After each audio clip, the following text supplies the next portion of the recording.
Shall we begin?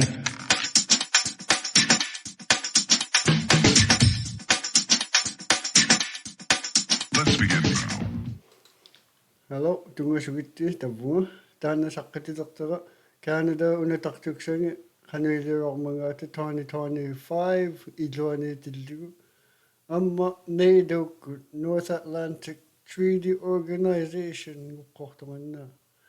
Unatartuksani qanuiliormangaata ukiortartu tauvaningaartariuakiani.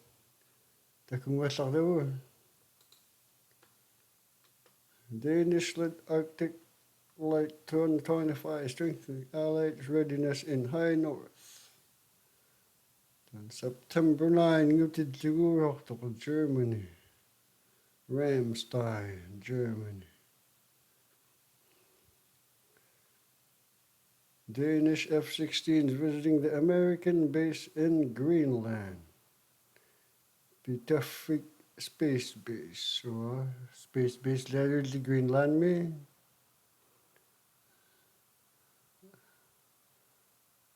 Key component Arctic Light has been civil military operation. The exercise includes large-scale search and rescue drills off Greenland's coast, testing coordination between military forces and Greenlandic authorities. These efforts are designed to improve preparedness for crisis in the North Atlantic and Arctic region, where Arctic climate change, increased activity present new risks. By training across air, land, sea, and civil domains, Arctic Light 2025 reinforces NATO's defensive posture and Denmark's role as a frontline ally in the High North. The military jet and I think they're American military jets. Focus on joint combat readiness as NATO ships participate in Norwegian exercise, Joint Viking.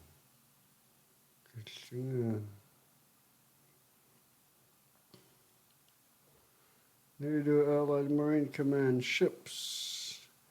BNS Louise Marie, Belgium. FS Sami is France, French. And HNL MS Trump, the Netherlands. Assisted ground combat forces by deploying maritime aerial defense. Currently 3 ships.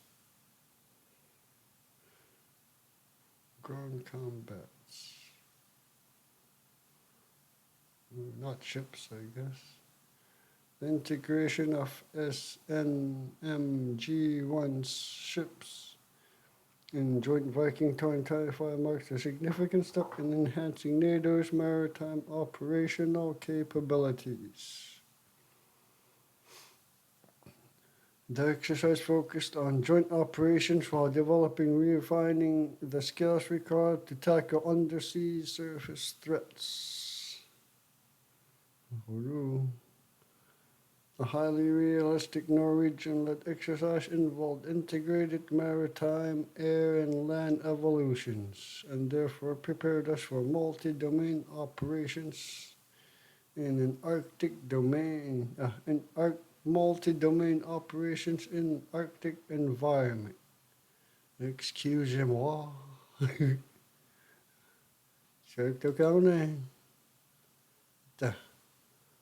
This looks like tank ship or whatever. Submarine. How come Canada didn't show any of that stuff this year? Well, I don't want to bore you guys with this one. Joint Viking 2025. There's snow, actually working on snow in snow. Joint Viking was largest military exercise in Norway in 2025. Together with our allies, civilian partners, We train on defending our country. This is March 2025. Joint Viking. Around 10,000 Norwegian and Allied soldiers took part in this year's exercise, held in northern Norway, 3 to 14 March 2025. Whoa, around 10,000.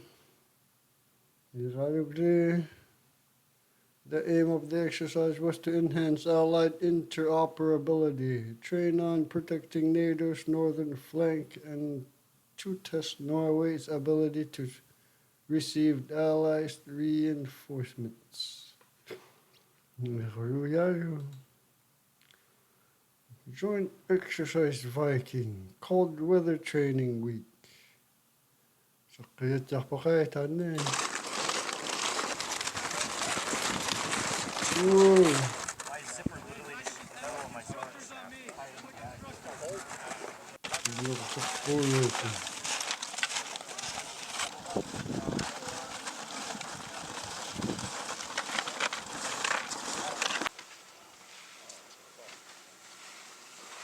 Skip going. Oh!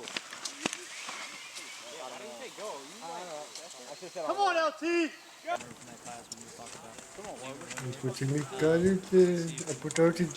over, and then it's going to create that cornice at the top, leeward sides on the inside. Arctic Exercise, Okay, Cold so- Weather Training.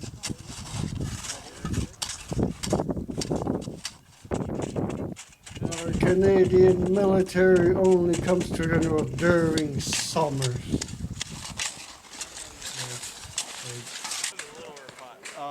I think it's a little one that's around. You can try both.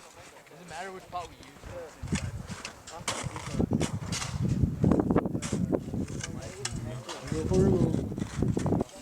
What's that?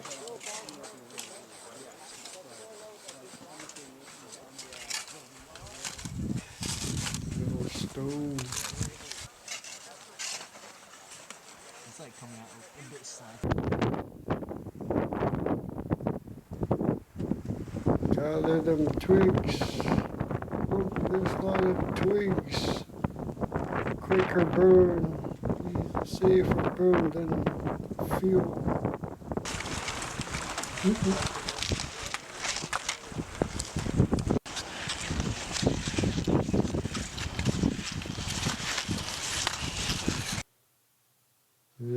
Yeah, practice doing it all the time. Skiing and all. Armada of military ships off the coast of Norway is a show of force from NATO.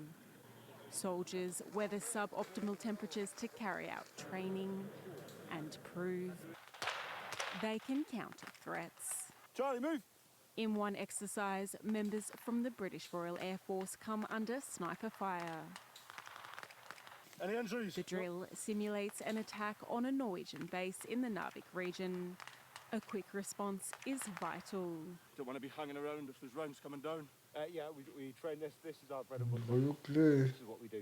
NATO's Joint Viking is the biggest operation of the year in Northern Europe. 10,000 soldiers are deployed from 9 countries, including France, Finland and the United Kingdom. Building our capabilities from the UK and then putting them into this. No enemy is defined, but Russia is on everyone's mind. The border is a short flight away, and in recent days a Russian aircraft was identified nearby. The exercises prepare for the worst case scenarios. Here, wounded soldiers are played by young Norwegian conscripts, so that if necessary, the country can count on its own population. It's important to train this together with the civilian life of everything they are have to be ready for in case of war. Notably, US allies have also joined the operation, and the sentiment on the ground is that their disengagement is unlikely. Have a lot of common interests. We're very close to the nuclear arsenal of the Russian forces. We've been working together here since the beginning of the Cold War, so I'm confident that we will continue. For now, these American soldiers remain committed, despite recent shifts in US foreign policies. Imagine your child. Canada ukertartuana dikanga kangari taman natiki piratarnarpane. The US Marine doesn't have trees.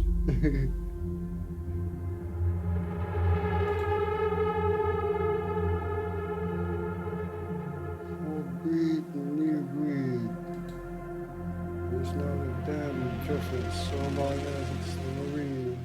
What makes Marines a critical warfighting asset is their ability to adapt, their ability to go anywhere in the world, under any climate place, and do the things that the nation calls for.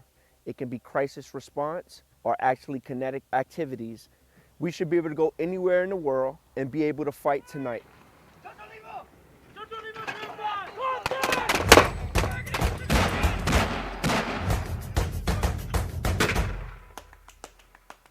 U.S. Marines. It's important that we participate in Joint Viking to strengthen our ties with NATO partners. In case one of our adversaries were to attack one of the NATO countries, we'd be able to step in and fight in any climate or place.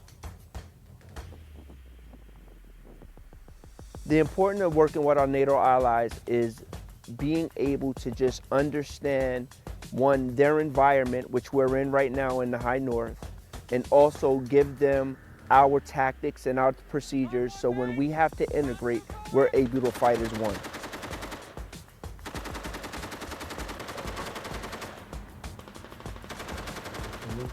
Marines globally, whether it's with partners here in Norway in the High North, or whether it's out in the Indo-Pacific region, or anywhere else that we're needed, the opportunities to do cold weather training, again, emphasizes that individual resiliency.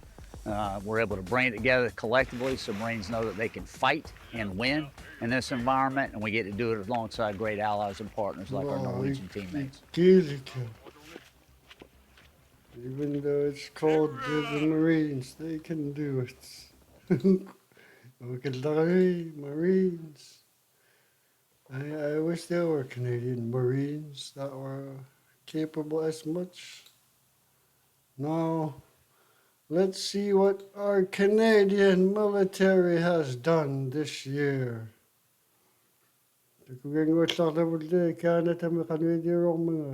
Military.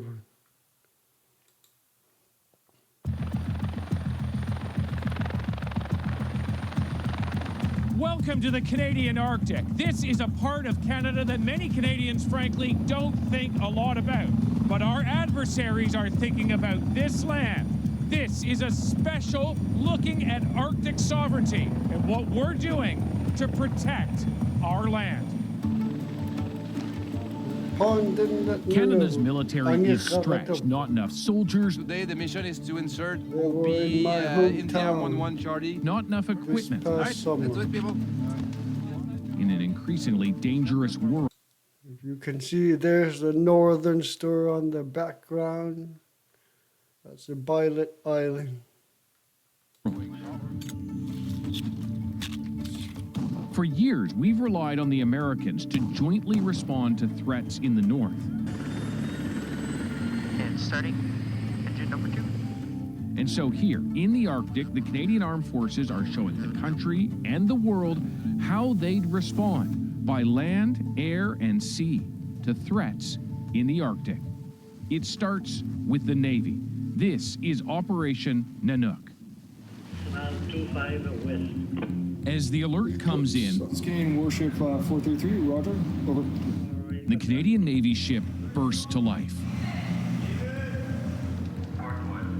We are on board HMCS William Hall, high in Canada's Arctic waters, remote, stunning, and often unforgiving. An aging Air Force surveillance aircraft. Only unforgiving during the winters, not during the summer. Okay, Mr. David Cameron, or whatever that CB Craft has identified an unknown small vessel plying these waters. All this a simulated exercise to assert Canada's Arctic sovereignty, something more important now than perhaps ever before. The Navy, Air Force, Army, and Coast Guard have gathered to practice what is considered a likely threat. A suspect boat potentially approaching sensitive military sites here, possibly involved in espionage, even sabotage. A challenge in an area vital to Canada's future. Much of the country's economic prospects rely on defending our control over the Arctic. So as part of an annual operation in the... It would be nice if they can come here actually for an exercise during the winter time. north, soldiers from southern Canada come to the Arctic, dropped on mountains for days at a time. It's one part rehearsal, one part survival, and one part surveillance. Well, we have satellites and other detection equipment to figure out who is in our waters. A lot of that is quite old, and so they still use people to watch out for ships and strangers who are passing through our Arctic waterways and lands. For nearly 80 years, Canada has relied on the local... That's the high school, Nassivik High School right there. Local know-how of the red-coated rangers to help patrol this territory. They live here, so it's a permanent presence. Many are Inuit, intimately familiar with the land and water. They need to know how to survive out on the land. Pond Inlet, or Mitimatalik, has been a part-time ranger for close to half a century. Our job is to be in our area to observe and to listen and to see. If we see anything abnormal that isn't supposed to be there, we report it to headquarters. For this patrol, I'm sergeant. That's the highest rank you could go. In the Rangers? In the Rangers. Inuit people have generations of experience watching over this land, but have not always done so voluntarily. For years, thousands were forcibly relocated across the north so the federal government could lay claim to land here.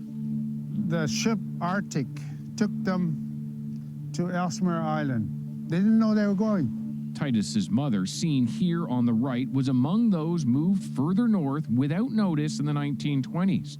And so for Titus to have served as a Canadian Ranger, a member of the Canadian military since... I could be wrong, but I think it was the Prime Minister Laurier that started putting people way up north.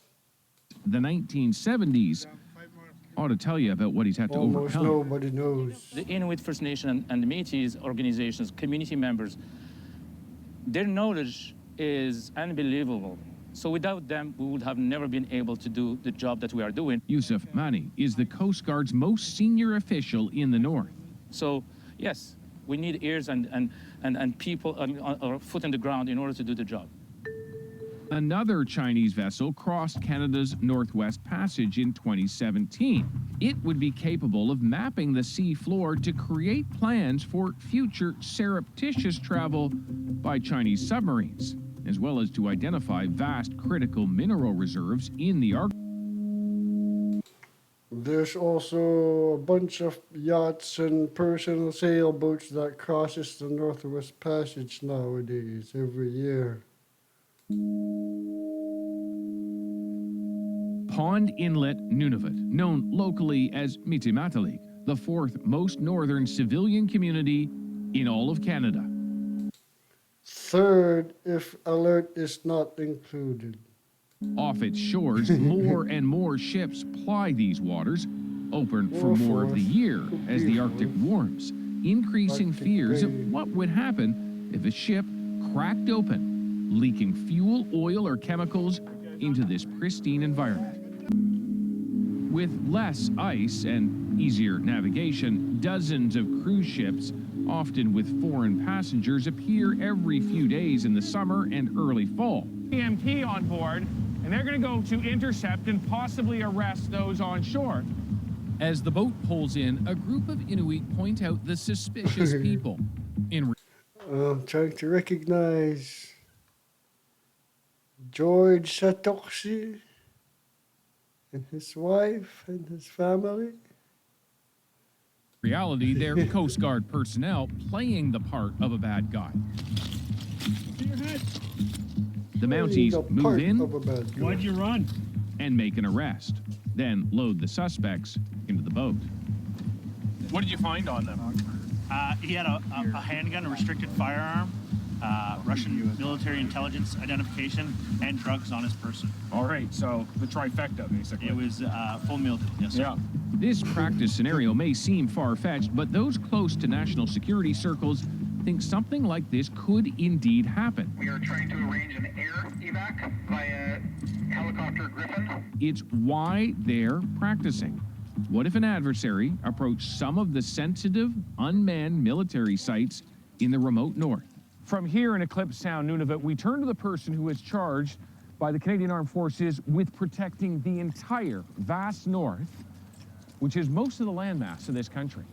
Larger ship traffic is monitored from here, a Coast Guard operations center in Iqaluit. But smaller vessels could more easily evade satellites and other surveillance. Will be airborne in 10 minutes. Over. Back with Operation Nanook, one last drill, a medical evacuation in one of the most remote parts of our country. This is my first name is Nanook. What do you think? It's a very beautiful landscape. It's incredibly remote. The environment's unforgiving, but the scenery. That's Mount Herodier.